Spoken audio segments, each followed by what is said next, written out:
a été vraiment une base, un socle dans la façon dont on a pensé l'écriture du projet Vision 2030. C'est-à-dire que si on prend les éléments du projet 2030, si on les prend isolément, on s'aperçoit qu'il manque peut-être le ciment qu'a constitué justement la question éthique dans le travail d'écriture. Voilà, alors au GAPAS, la question éthique c'est quelque chose d'important et ça date pas que du projet Vision 2030, ça date aussi de plusieurs années.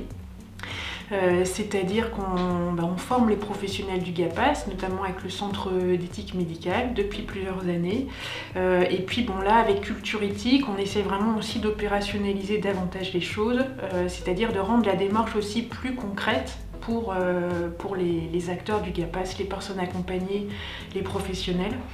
Voilà, notamment en essayant de rassembler les gens autour de questions éthiques qui se posent dans nos accompagnements.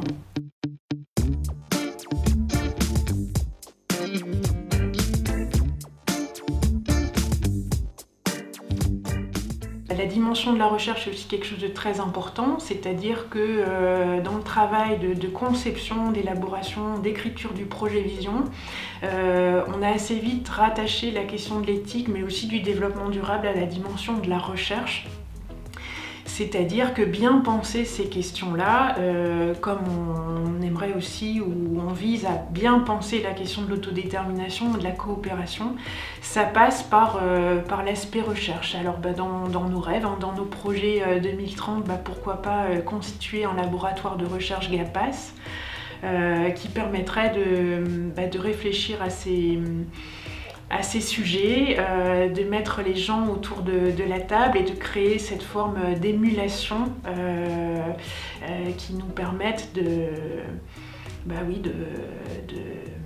vivre l'éthique autrement en rassemblant les acteurs du GAPAS autour de ces questions-là.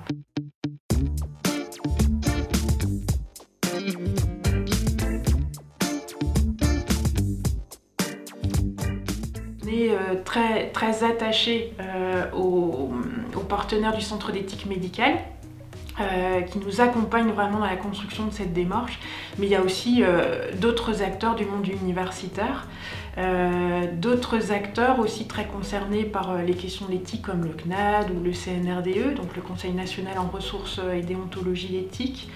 Voilà, et puis des liens qui se constituent aussi avec le Haut Conseil au travail social, ce qui est plutôt stimulant.